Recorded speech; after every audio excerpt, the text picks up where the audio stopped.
ওমরি কাজা নামাজ আদায় করার বিষয়টা কি জাল হাদিস নাকি সহিহ হাদিস? এটা শিশু জন্মের পর 6 বা তার অধিক টিকা দেওয়া হয়, এটা কতটুকু শরিয়া সম্মত? অ্যাপেল সিডার ভিনেগার খাওয়া বা বিক্রি করা জায়েজ আছে কিনা? প্যান্ট নিচে ভাঁজ করে সালাত আদায় করলে সালাত হবে কি না? হিন্দুর বাড়িতে দাওয়াত দিলে কি তার দাওয়াত কবুল করে, তার সাথে খানা খেতে পারবো? ইসমাইল হোসেন রাকিব প্রশ্ন করেছেন, দাড়ি কাটার বা না রাখার শাস্তি কি? বিকাশের ব্যবসা কি হালাল? সন্তান যেন সঠিক রাস্তায় থাকে এর জন্য বিশেষ কোনো দোয়া আছে কিনা? কোরআন পড়ার গুরুত্ব বাড়বে কিভাবে? জুমার নামাজ জামাতে পড়তে না পারলে কি একা পড়া যাবে?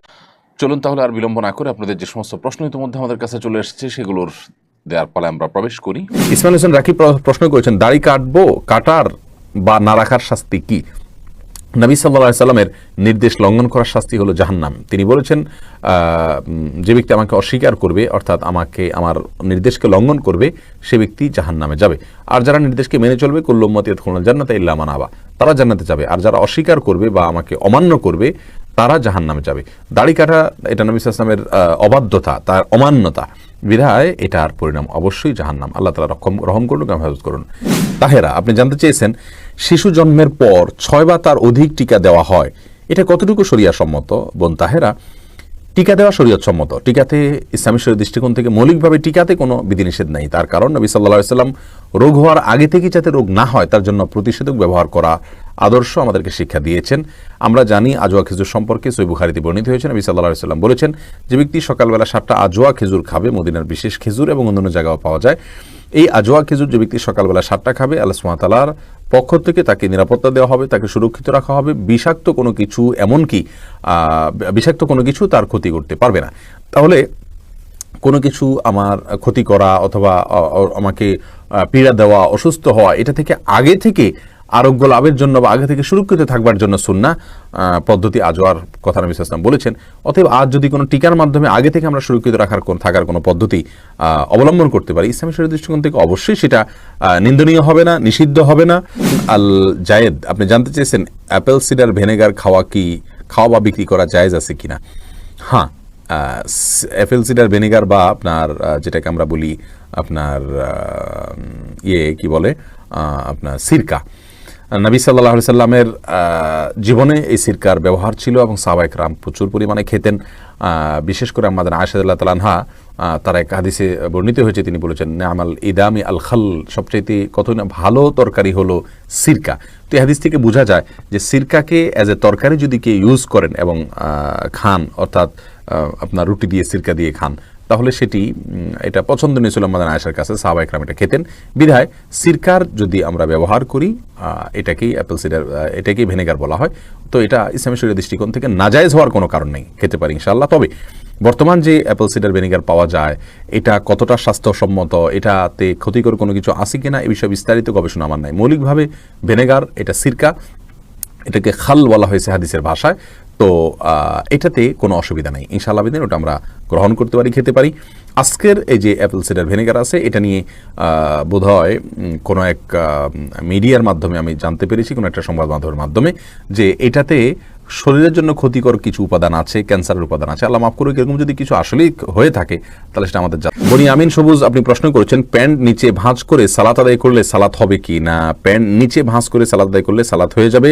কারণ নিচে প্যান্ট যে ভাঁজ করা হয় সাধারণত, এটা সচরাচর মানুষ এই জন্য করে যে তখন নিচে প্যান্ট পরা হারাম, এই হারাম থেকে বাঁচার জন্য করে। আপনি ভালো উদ্দেশ্যে যদি নিচের থেকে প্যান্ট ভাঁজ করে নেন, তাহলে এটা ইসলামী শরীয়ত দৃষ্টিকোণ থেকে তো নিষিদ্ধ হওয়ার প্রশ্নই ওঠে না, বরং এটি প্রশংসিত। এ বিষয়ে সৌদি আরবের সর্বোচ্চ উলামা পরিষদের একটা ফতোয়াও রয়েছে, তারাও বলেছেন যে এটি প্রশংসার দাবি রাখে। অতএব আপনি ইনশাআল্লাহ বিইذনিল্লাহ এটা করতে পারেন, কোনো অসুবিধা নেই। ইসরাত জাহান করেছেন, ওমরি কাজা নামাজ আদায় করার বিষয়টা কি জাল হাদিস নাকি সহিহ হাদিস? এটা আসলে কোনো জাল সহির বিষয় না বোন ইসরাত। ওমরি কাজা এই নামটা হাদিসে নাই, তবে সালাত যদি কারোর ছুটে যায়, সেই সালাত পড়ার জন্য নবী সাল্লাল্লাহু আলাইহি ওয়াসাল্লাম নির্দেশ করেছেন। তিনি বলেছেন, মান নামা আন সালাতিনা ওয়া নাসিহা ফালিউসাল্লিহা ইযা যাকারাহা, যে ব্যক্তি ঘুমিয়ে গেছে অথবা ভুলে গেছে, সেই যেন স্মরণ হওয়ার পরে সালাত আদায় করে। এটা হলো ঘুমিয়ে গেলে বা ভুলে গেলে। আর এমনি কারোর যদি সালাত ছুটে যায়, সালাত না পড়া হয়, বিভিন্ন হাদিস থেকে স্পষ্টভাবে বোঝা যায়, তাদেরকেও সালাত পরবর্তীতে পড়ার জন্য নবী সাল্লাল্লাহু আলাইহি ওয়াসাল্লাম তাগিদ দিয়েছেন। এই জন্য আমাদের অনেকগুলো সালাত যদি ছুটে যায় অবহেলার কারণে, সেগুলো আমরা পরে আর পড়া লাগবে কিনা, এই বিষয়ে অনেকগুলো আমাদের ভিতরে মত পার্থক্য আছে। এরকম স্কলাররা বলেন যে না আর পড়া লাগবে না, তারা এই অর্থে পড়া লাগবে না বলেন যে সালাত ত্যাগ করলে ইচ্ছাকৃতভাবে জেনে শুনে অবহেলা করে ত্যাগ করলে কাফের হয়ে যায়। আর কাফের হয়ে গেলে কাফের লোক নতুন করে সালাত শুরু করা মানে নতুন করে মুসলমান হওয়া, নতুন করে মুসলমান হয়ে গেলে আর পূর্বের কাফের থাকা অবস্থার নামাজ কাজা করতে হয় না, সেই হিসাবে তারা বলেন যে সালাত কাজা করতে হবে না। আর যে সমস্ত ওলামায়ে কেরাম সালাত ত্যাগ অবহেলাবশত সালাত ত্যাগ যদি কেউ করে কিন্তু তার ভিতরে অপরাধ বোধ কাজ করে, তাহলে সে ব্যক্তিকে তারা কাফের বলেন না। যেহেতু কাফের না, অতএব মুসলিমের সালাত ছুটে গেলে সেই সালাত পড়তে হয়, সেই হিসাবে ওমরি কাজা পড়তে হবে। আর আমার কাছে দ্বিতীয় মতটি বেশি গ্রহণযোগ্য মনে হয় বিধায় যত সালাত কাজা হয়েছে পৃথিবীর জীবনে সেগুলোকে কাউন্ট করে বা অনুমান করে সেগুলো কাজা করার চেষ্টা থাকা উচিত, এটা নিরাপদ। লিখন ব্যাপারে আপনি জানতে চাচ্ছেন, হিন্দুর বাড়িতে দাওয়াত দিলে কি তার দাওয়াত কবুল করে, তার সাথে খানা খেতে পারবো? হ্যাঁ ভাই, খেতে পারেন, যদি কোনো হারামের মিশ্রণ না থাকে এবং তার সাথে অন্তরঙ্গতার বিষয় এখানে না থাকে, বরং তাকে কিছুটা ইসলামের দিকে আকৃষ্ট করতে পারেন এরকম কোনো চিন্তা আপনার থাকে, অথবা সাধারণ সৌজন্যতার খাতিরে আপনি তার যদি বাসায় যান দাওয়াত গ্রহণ করেন, ইসলামী শরীয়ত দৃষ্টিকোণ থেকে কোনো প্রকার অসুবিধা হবে না। কারণ আমাদের নবী সাল্লাল্লাহু আলাইহি ওয়াসাল্লাম অনেক অমুসলিমদের বাড়িতে দাওয়াত খেয়েছেন, তাদেরকে খাইয়েছেন। তাছাড়া আল্লাহ সুবহানাহু ওয়া তাআলা বলেছেন, লা ইয়ানহাকুম আনিল লাযিনা লাম ইউকাতিলুকুম ওয়া লাম ইখরিজুকুম মিন দিয়ারিকুম আন তাবাররুহুম ওয়া তুকসিতু ইলাইহিম। যে সমস্ত অমুসলিমরা তোমাদেরকে ঘরবাড়ি থেকে বের করে দেয়নি, তোমাদেরকে হত্যা করেনি, যুদ্ধে লিপ্ত হয়নি তোমাদের সাথে, তাদের সাথে সদাচরণ করতে আল্লাহ তাআলা নিষেধ করে না, এটা সদাচরণের অন্তর্ভুক্ত, তাদের সৌজন্যতার অন্তর্ভুক্ত, তাদের সাথে তাদের দাওয়াত গ্রহণ করা। তবে হ্যাঁ, ওই যে হারাম কোনো কিছু দিচ্ছে কিনা, বিশেষ করে হিন্দুরা নিজেরা জবাই করে কোনো পশু খাওয়াচ্ছে কিনা, সেগুলো আপনাকে খেয়াল করতে হবে, সেটা জায়েজ হবে না। স্যার ইসলাম জানতে চাচ্ছেন, বিকাশের ব্যবসা কি হালাল? বিকাশের ব্যবসার বিস্তারিত আমি জানি না যে আপনাকে আমি বিধান বলতে পারবো। এমনি সাধারণ এজেন্ট হিসাবে যদি আপনি কমিশন নেন তাহলে সেটা তো অবশ্যই হালাল হবে। উম্মে আমিন আপনি জানতে চেয়েছেন, সন্তান যেন সঠিক রাস্তায় থাকে এর জন্য বিশেষ কোনো দোয়া আছে কিনা? বোন উম্মে আমিন, এর জন্য আল্লাহ সুবহানাহু ওয়া তাআলার কাছে অনেকগুলো দোয়া আপনি করতে পারেন, তার ভিতরে সূরা ফুরকান আয়াত নম্বর ৭৪ বেশি বেশি করে আপনি পড়বেন, এটা হলো সবচাইতে উত্তম। মোহাম্মদ মহসিন উদ্দিন আপনি জানতেছেন, কোরআন পড়ার গুরুত্ব বাড়বে কিভাবে? কোরআন পড়ার গুরুত্ব বাড়ার জন্য আপনি কোরআনের যে ফজিলত, কোরআনের যে মাহাত্ম্য সে সম্পর্কে আপনাকে জানতে হবে।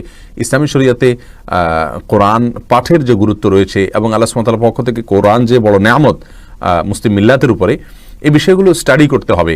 এবং রাসূল করিম সাল্লাল্লাহু আলাইহি ওয়াসাল্লামের হাদিস রয়েছে এক্ষেত্রে, ইন্নাল্লাহা ইয়ারফা'ু বিহাদাল কিতাবি আকওয়ামান ওয়া ইয়াদা'উ বিহি আখারিন। এই কিতাবের মাধ্যমে আল্লাহ তাআলা অনেক জাতিকে উপরে ওঠান, উন্নত করেন, আবার অনেককে অবনমিত করেন।